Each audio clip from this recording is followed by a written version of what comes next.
Very good evening, everybody. If you can hear me, yes, in the chat box, please. Everyone, if you can hear me loud and clear.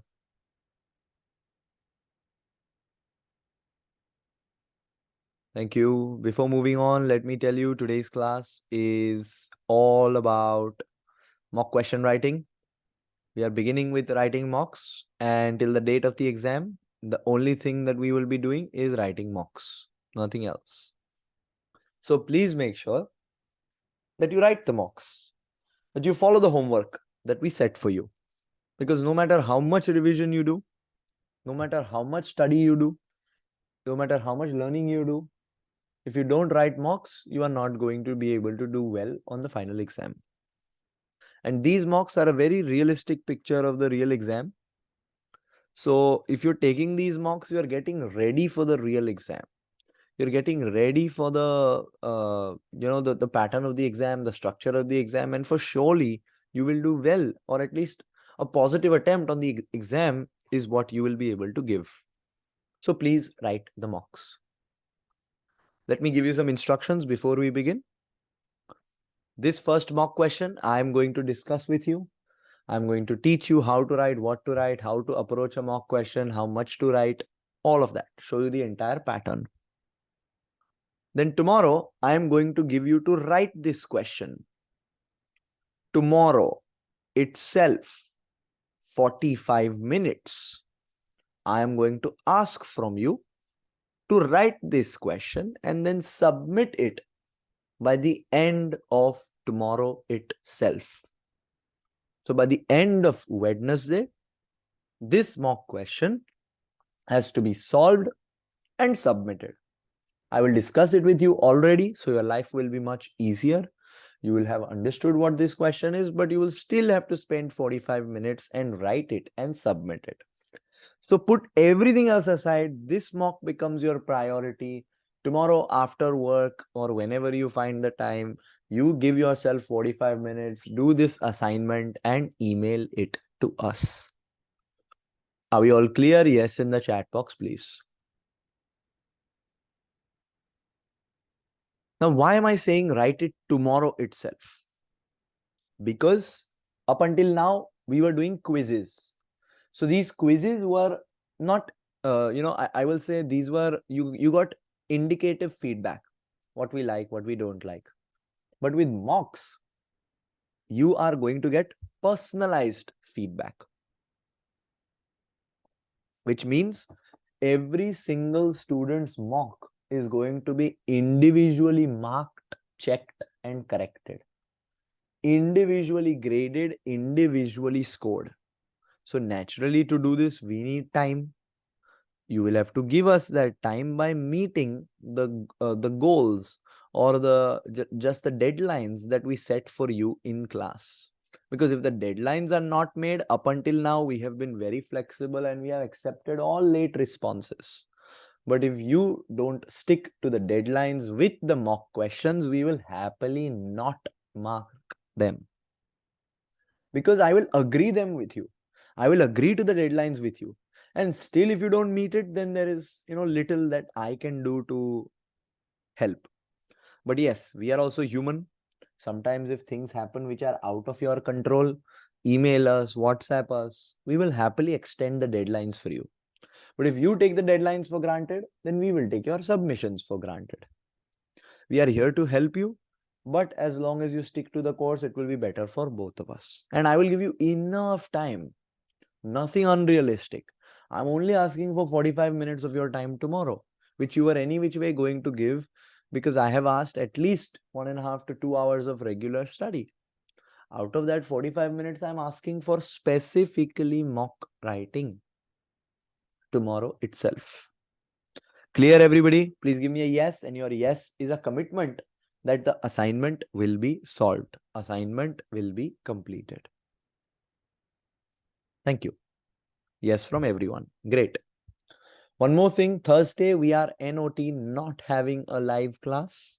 Like we always do, Thursday we are not having a live class, but still your mock writing will not stop. Thursday a class recording will go up, class number 6. You will see it on the MCS full course dashboard. in the recorded classes section, and we will email you. We will send you an announcement that, okay, class number 6 is now available.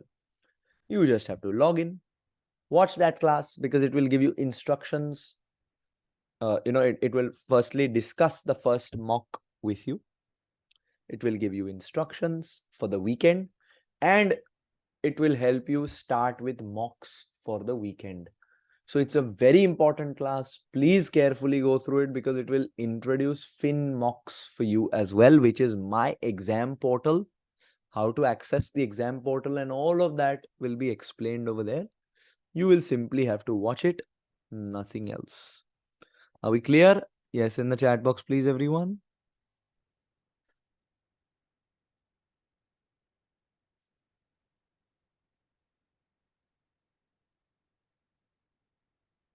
Thank you.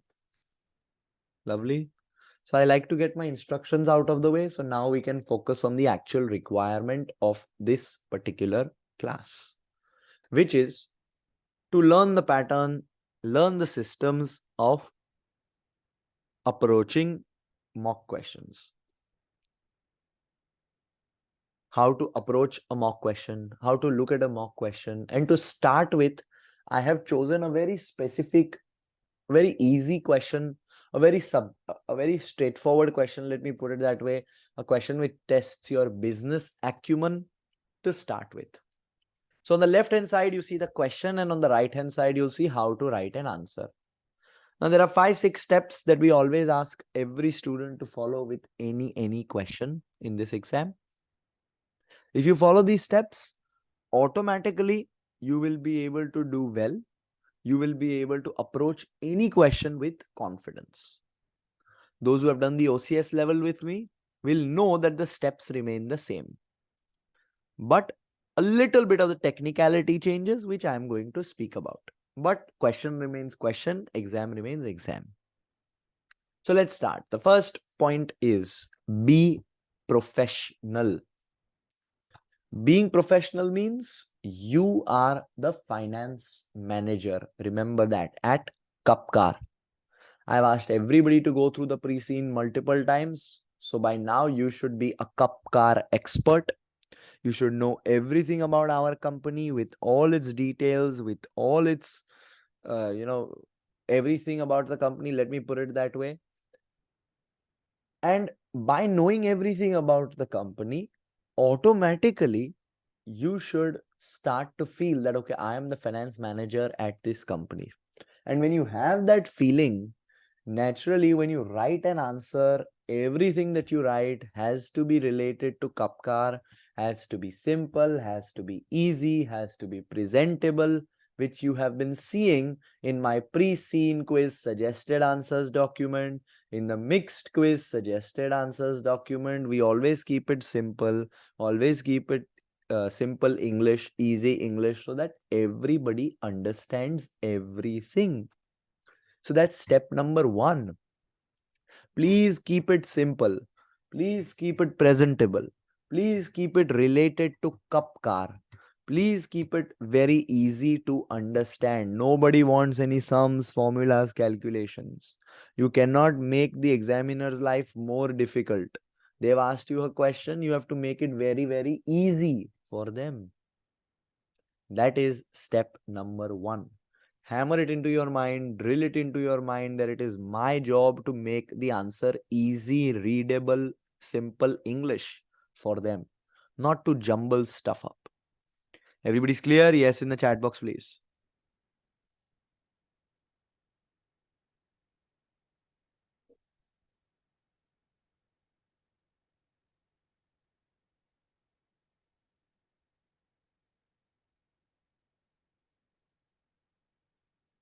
Thank you. Now to step number 2. Step number 2 is, why are you writing the report? What is the purpose of the report? So this is where you actually start to read the question. So step number 2 is, read the question from the top to the bottom and understand the task. Understand the actual task. The task is where the marks are. We need to very carefully understand the task. So let's read. You have just been called into the office of PowerIt. She tells you the following. I have just come out of a meeting with Michelle Brennan, in which she talked at length about her findings that she learnt out of a number of surprise visits to several dealerships. So, senior finance manager telling you that our CEO has made some very surprise visits to several dealerships and has found problems. So while reading the question, I don't miss out on any single information. Very carefully read the question, very carefully understand the question. Do not miss out on anything. The question is very, very important, so I don't miss out on anything. Let's continue. Michelle was quite shocked by some of the things she saw. It was not unusual for her to spot important things that needed sorting out as soon as she walked through the door. So she walked through the door and saw lots of problems. She is particularly concerned that staff do not appear to be taking responsibility. Staff not taking responsibility. One thing she wants us to consider is whether a balanced scorecard framework would help to motivate staff. Balanced scorecard, straight away, performance management, E2 syllabus. I would like you to write a report that I can use. See, when you are reading the question, what did I ask you to do? Figure out the task. The task is the actual question. The task is the actual thing they want from you. So this is everything that you see over here is called unseen information or extra information or question background. This extra information is given to you so that you can answer the task. So let's read the actual task. The task is easily identifiable because it will always be put this way. They will tell you, I want you to give me an answer for this 1 and 2. I want you to cover this 1 and 2 or 3 and 4. Now, there can be any number of tasks. Ideally, there are 2. Sometimes there can be 3. Sometimes there can be a maximum of 4. But very important to understand is the mark allocation. What is the mark allocation? You see this subtask 50%? This is your mark allocation. Please very carefully understand this. Seema says that every single student's exam, entire exam of 4 questions is first marked out of 100 marks. And then whatever score you get out of 100 is then scaled. Depending on the difficulty of your exam, your score out of 100 is scaled. So a weightage is multiplied to your score out of 100, and then you get a final score out of 150. Which means this weightage is something which is arbitrary. It's something that Seema decides, which none of us know. We don't have any idea of this weightage. So I say, let's not care about it. Let's care about the 100 marks which are common for all. So everybody always remember that your exam is first going to be marked out of 100 marks. So please tell me in the chat box, if the total is 100 marks and there are 4 questions, what is the value of each question? Please tell me in the chat box. 100 marks total, 4 questions. So 100 divided by 4 gives you 25 marks. Very good. So this entire question number 1 that you are seeing on your screen is worth 25 marks. From this, they are telling you that this first task is worth 50% of those marks. So entire question, 25 marks. First task, 50% of those marks. So please tell me what is the value of task number 1 in marks perspective? Entire 25. 50% is task 1. So 12.5. Very good. Now, why is this important? This is important because Seema says that one well-explained point, one well-explained argument, one well-explained subparagraph gives you 2 marks. So if you write a point and then explain that point in CuppCarr's perspective in 2, 3, 4, 5 lines, that's called a well-explained point, and you get 2 marks for it. So if this first task is worth 12.5 marks and 1 point is worth 2 marks, how many points do you have to write for task number 1? In the chat box, please. Very good. 6 to 7 points you will have to write. So you see why I was making you write from the very beginning with my different revision quizzes, with the pre-scene quiz, with the mixed quiz, because this exam is all about detailing. It's all about typing. So if you've done those quizzes, then you will have at least started to have the habit of starting to type. So you will need 6 to 7 points for task number 1, 6 to 7 points for task number 2, and that is how that is how a complete answer will be presented. Please remember, you are only on step number 2 right now, where you are reading the entire question, figuring out the task, and figuring out the value for each task. So you know that, okay, this task I will have to write this much. Are we all clear? Yes, in the chat box, please, everybody. This is very, very important to understand. It can be, some tasks can be 40%, 50%, 60%, 70%, 30%. I don't care. My calculation remains the same. It's 50%, 50 upon 100 into 25. 30%, 30 upon 100 into 25. Accordingly, you should know that, okay, this much I will write for this task. All of this is happening in step number 2 only, where you are reading the question. So I ask everybody that step number 2 is called your planning stage, where you should be giving 8 minutes minimum, 10 minutes maximum for planning, which means where you read the question from the top to the bottom first time. Second time, you read only the task in isolation.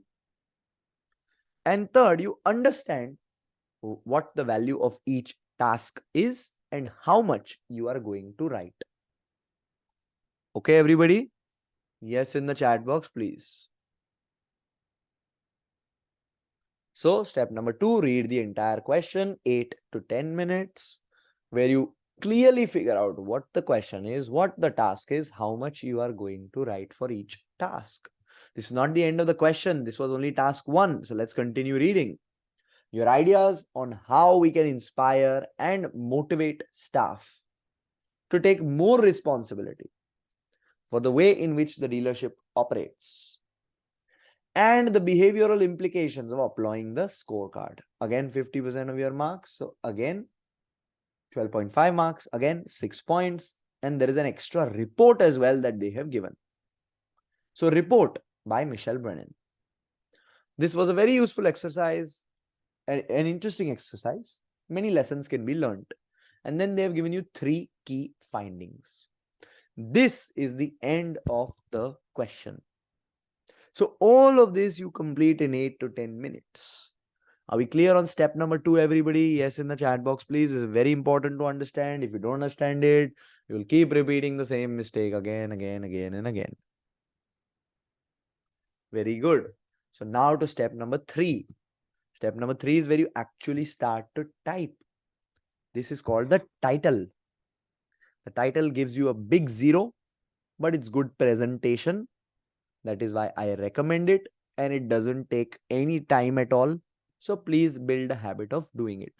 What is the title? It obviously encompasses the task. So balance scorecard.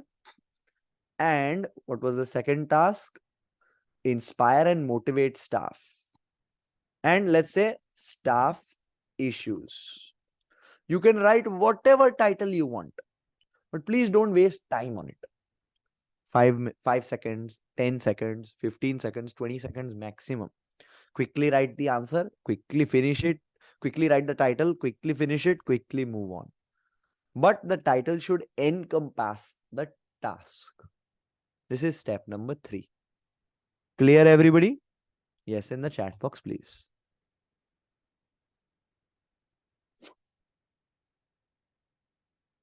Great. Now to step number 4, which is the introduction. Introduction, I am going to ask all of you to skip. So step number 4 is skipped, because introduction is pretty much expanding on the task, telling them what your answer is going to include, but is not going to give you any extra marks. So from this attempt onwards, I'm going to ask students to skip the introduction, do the title straight away, move to the body, because I want everybody to give majority of the time to the body only. Everybody's clear why I'm skipping step number 4? Yes, in the chat box, please. Thank you. Now to step number 5, the most important step, without which you're not getting any marks at all. This is the body. The body is where you answer the question. So how do I answer the question? By giving simple subheadings. So let's read. It says whether to introduce a balanced scorecard framework. Then there is and. In school, they taught us that and is used to join two sentences. So let's break it up. So whether to introduce the balanced scorecard framework, that becomes my first subheading. Whether to introduce the balanced scorecard framework. Then there is and. So under this, I will write whatever I want to write. Let's read. And what performance measures might be appropriate in this type of setting, bearing in mind her report. So there are two things that they've asked you. What performance measures might be appropriate looking at her report? Remember, all of this together is only task number 1. So this was 6 points. So, okay, I will write 3 points here. First point, second point, third point. Each point you will explain. And same way, 3 points here. Each point you will explain in CuppCarr's perspective. This is how I finished 6 points. And see how I gave simple subheadings and simple spacings. Easy for the examiner. Examiner is happy. He'll give us the marks. Everybody's clear with me? Yes, in the chat box, please.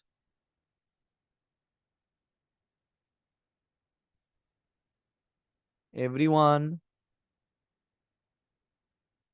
After task 1 is completed, simply put the subheading for task 2, how we can inspire and motivate staff. Start writing whatever you want to write. The next subheading, start writing whatever you want to write. This is how you will finish both tasks. And that will be your body completed by giving simple subheadings, breaking down the task, and providing the number of points that they need. Are we clear with step number 5, everybody? Breaking it down is very important. Nobody wants one big paragraph with 30 lines. Nobody's giving you marks for that. Clear? Great. Then comes the last part, conclusion. If you need anything else, please let me know. Thank you. Finance manager. Finished. This is the conclusion. There are 0 marks for the conclusion, so don't waste time on it. Suggestion is focus on the body only.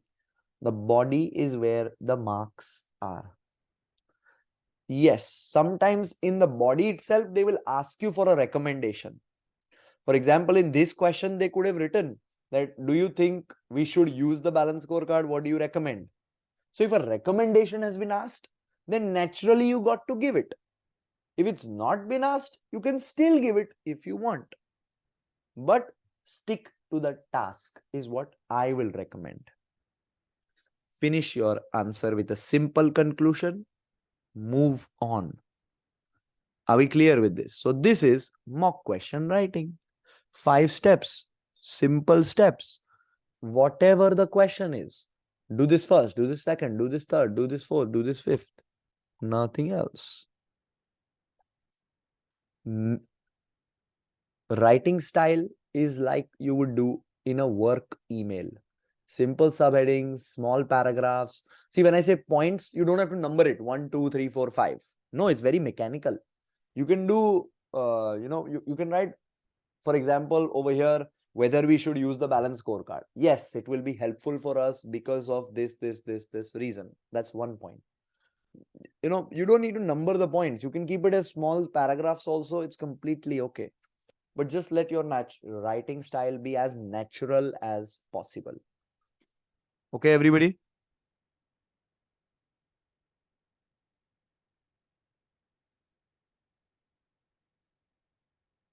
Clear? This is mock question writing. No rocket science. I've already discussed this question with you. Tomorrow, when the recording of this class goes up, under the recording of this class, this Word file, it will be called set 1. This Word file will be attached. It will have this question. Again, you will click on it and download it. Solve it and email it to us by the end of Wednesday. Because this is the first question, you are doing it in a Word file. Question number 2 onwards, you will be doing it on my exam portal where it will be automatically submitted to us. It will be automatically timed, automatically submitted to us. You won't have to worry about that. But as of now, you will be doing the first question in this Word file as we have mentioned. Everybody's clear with the instructions? Please give me a yes in the chat box, and that will be all from me for today's lesson. Ball is in your court. How you solve this question, how you send it to me, and then once this question is done, go back to your revision. Go back to the pre-scene, wherever you are. Revision cannot stop. After this class also, if there are any questions, please email us, please WhatsApp us. We are happy to help you. But that's it from me for today's lesson. Thursday class recording is going up, and I will be in touch continuously on WhatsApp. I'm always available. So reach me if you have any problems. Thank you, everyone.